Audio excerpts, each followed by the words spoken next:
Praise God. Salamat sa Dios nga ning takna mapadayon sab nato ang atong Bible study dinhi sa programa tang The Sovereign Grace Hour nga kining atong tulumanon.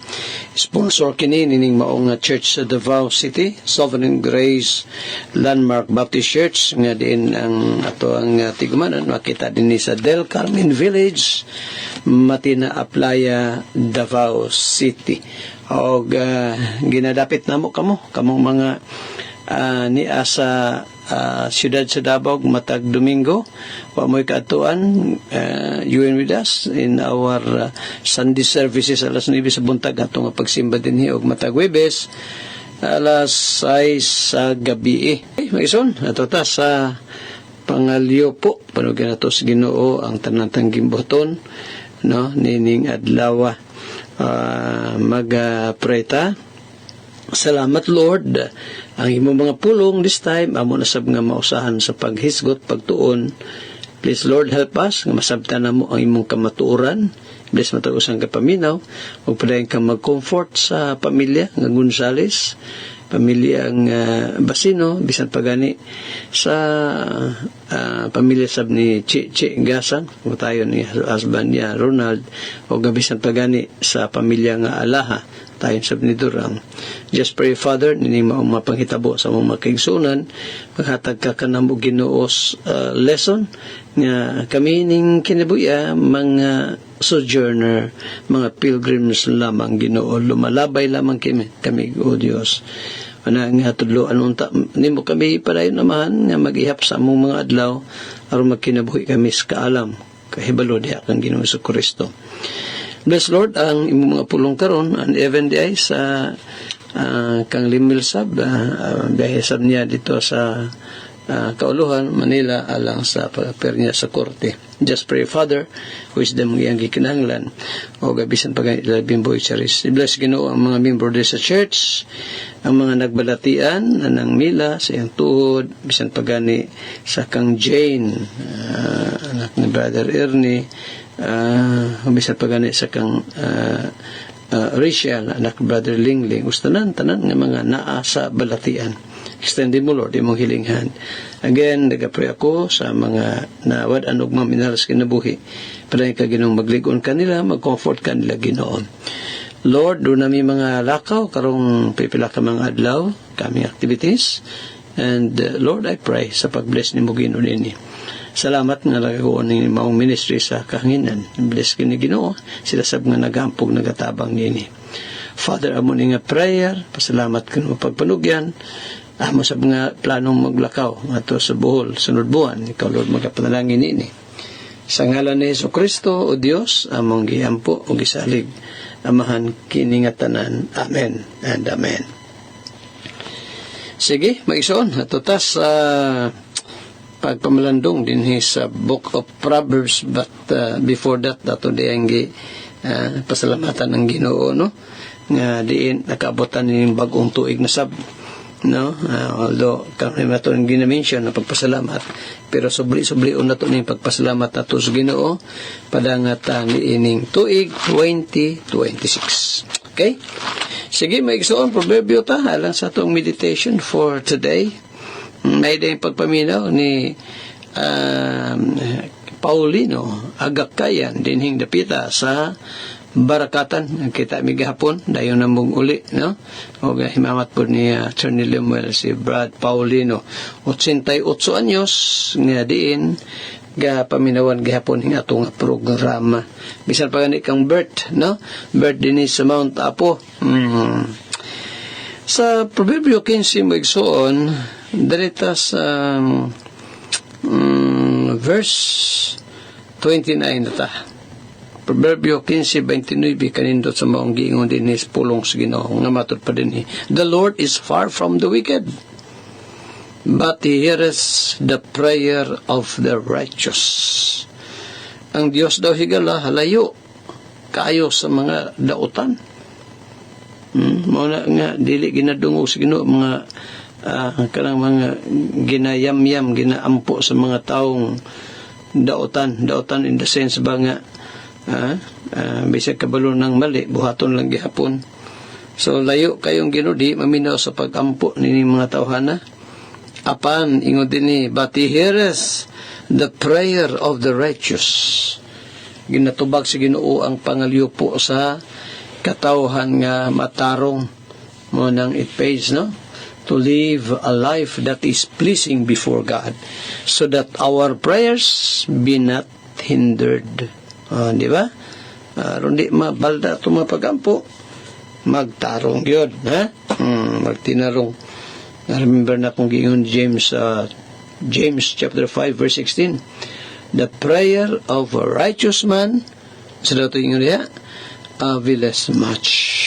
Ang pangalyupo, pagampo, sa taong matarong, dako kayo kahimuan kung mag-ampo na siya. Okay, sige, maigsoon. Natutas sa itong padayang pag-isgot ning itong sa iglesia sa Ginoo. Apan sa di pagyudain niya na ato di ang gipamusta mo din sa Pampanga, Brother Ariel, mo sa tumbulo ito din Descantilan sab, o sab din sa Lapu-Lapu City. Doon Pastor Roy, next month na, kita-kita na sabtan ninyo, no? Itong mission din sa Lapu-Lapu City. Ngayon sa kanindot kaiba mga igsoon bang kung siya saying gihapon siya, no? Natanaw na ito din sa YouTube. 10 places you should stay silent at all costs. Na ay mga panahon higala, ay mga yugto nga diin, dapat maghilom ta. Di lang kay sigilag istorya, mamalandong, kalabang maghilom. Kanus aman ta maghilom? When? Kanusa? Ingat din, number 1, be silent if you don't know the full story, o bitaw. No? Nindot kayo ni ba? Muna ako ning gi-screenshot aron nga ma-share sab nako ni din sa inyo, ha? Maghilom daw kung wala ka kahibalo sa kanang kinatibuk ang istorya. Kaya kung mag-apil-apil taw takabalo sa storya, mahimo lang tang katawanan. Ang na maghilom. Hilom lang. Ikaduha, niya pailaing kano sa ata dapat maghilom. Number 2, be silent if you feel unable to control your emotions. So yala, kanindot ani. Maghilom na lang kung dili kabalo ka nga di nato makontrol ang atong pagbati. Maghilom na lang. Puot man pundugan, pastor. Ang uban na ginihimo nila, mato sila sa usa ka lugar nga sila lang unya, aron nga mapagawas ang ilang kalagot kasuko, sumbagon tong manumbag na. Pero ang pinakamaigmaisan tama gini ba, no?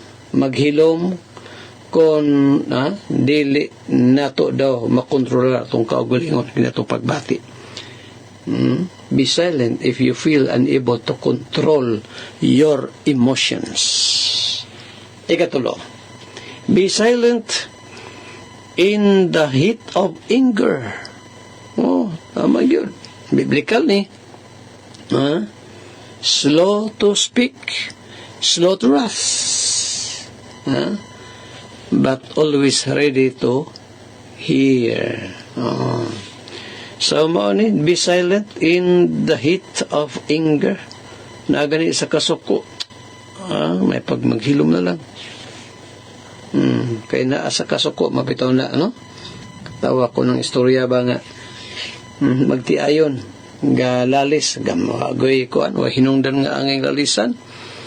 Galalis, nag-away na hinong resulta. Malagi na, basta maglalis gani, yung pa ni Solomon, undangi ang panaglalis sa dili pang panag-away. So, galalis. Resulta, nag-away. Sa dihang nag-away na, wala nakapugong sa pagbati. Nag-desisyon, bulag ta. Ingon po nga sawa, ako pa yung mga garon. Sige, bulag.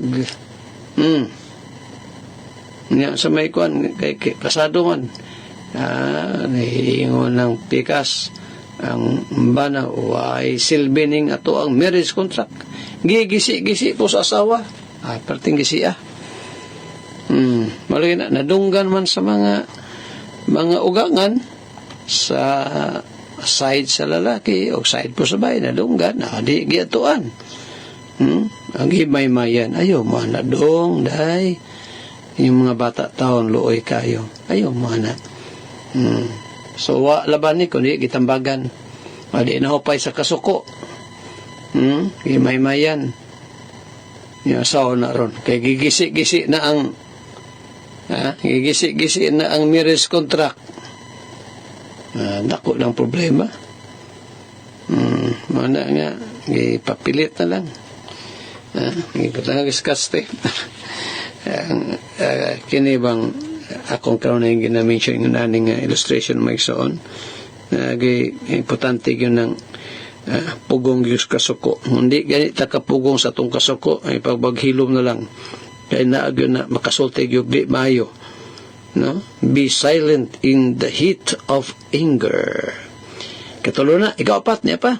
Di na ako nihot doon maigsoon kay napay daghan man pero nindot kayo ba ng mga reminders nato ni kitang tanan ni mayon nga ikaw pastor way labot di oy kita hapil ano dapat exempted ani hindi gay ito exempted si Moses tanawa si Moses wa kapugong siyang kasuko nabunalan yun niyang bato nga ginan sa Ginoo nga sultihin ng bato Moses nga gasunod-sunod ninyo niya yung pa sa unang Korinto 10 nga 4 nga giun ni Paul katudong bato nga kanuna yung nagsunod-sunod nila mao man ito si Kristo ug ang maong bato mao si Kristo niya gibunalan ni Moises mao tong yung Ginoo kay wa man kaminaw Moses akong giingon nga sultihin lang ning bato imo man hinong gibunalan ikaw o kining imong katauhan di ni makasulod sa land of promise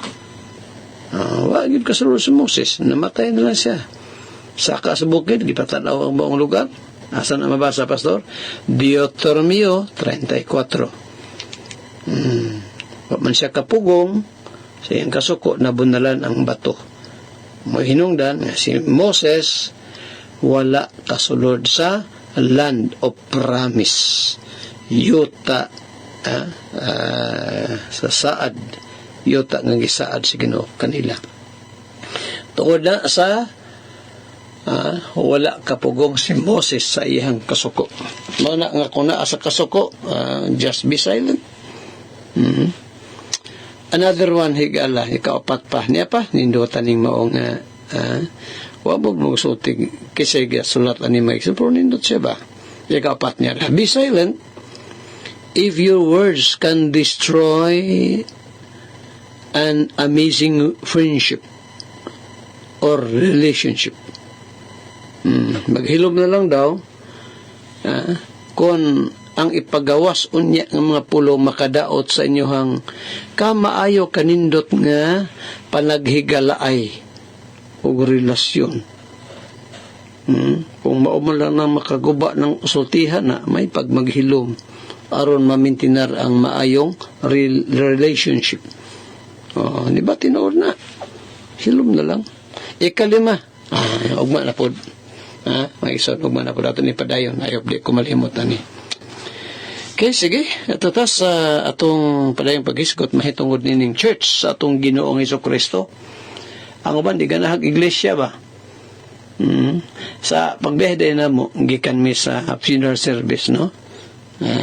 Lawas ng berduming. Actually ang atong serbisyon di man to patay lawas berduming no ang mga buhi nga naminaw mga tagtungod.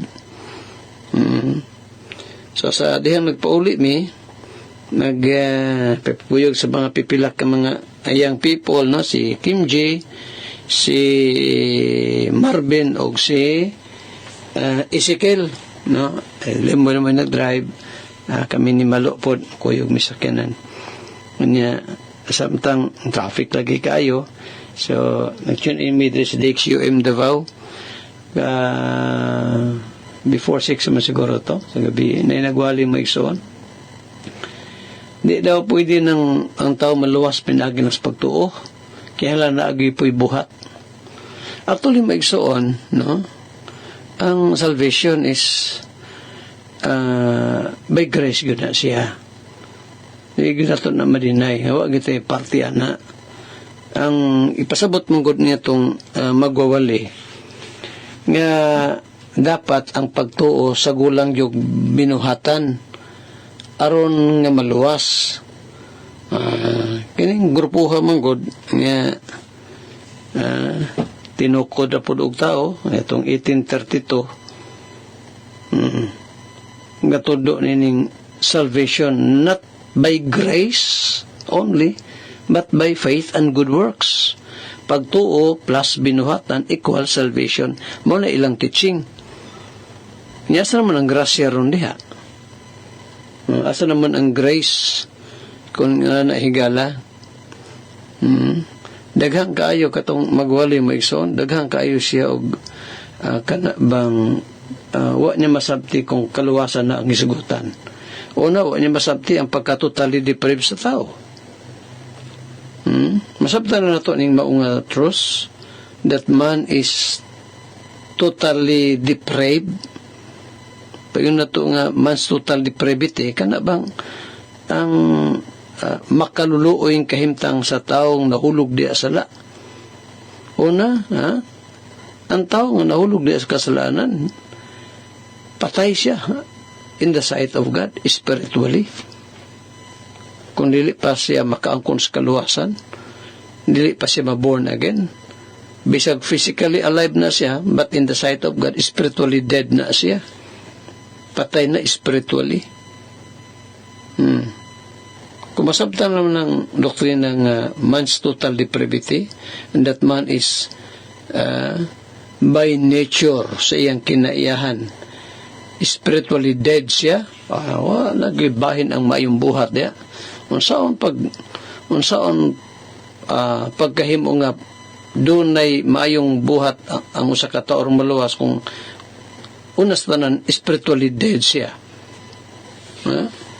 Bana ba sa taong physically dead, patay physically, napabalay mahimo ng taong physically dead? Napabalay siya mahimo? Wala, bisay mo pa na dalitag pagkaon diha. Maghimo funeral service. Pag normally, kuman mo na, maginay snack, no? Marinda magyud na, modalit magyud ang tagtungod. Samtang gasnak, mangagdaday ka niya itong namatay. Inuday nga, Brad, bangon sa diha, mga pita. Pwede ba day na? Bisa hungitan pa na, di guna munga nga higala kay physically dead na. In the same manner, mga igsuon, maugihapon sa taong spiritually dead. Dili siya makaduol kang Christ. Muna teaching sa Biblia, Juan 6:44, nga matod pa ni Christ, no man can come unto me, except the Father which has sent me through him, and I will raise him at the last day. I will raise him up at the last day. Walay makahimo, yung pa ni Christ, walay makahimo sa pag-ari ka nako. Anong di man makaduol kang Christ, ang spiritually dead person? Kay dead siya. Di siya makaduol. Di siya makatuo kang Christ. Di siya kahinulso siyang sala, kay spiritually dead siya. Muna teaching sa Bible. Nganong nasingit na ko ni Mayson, supposed to be sa landmarkism ta. Tungod lagi ni ining mga pagpanudlo karong panahon nga doon ay parte ang tao sa kaluwasan. Ay higala, di yun na mao. Ang ilapod kining maong grupo higala gatudlo ni nga aron ka maluwas angay kang bautismuhan. So pagtuo plus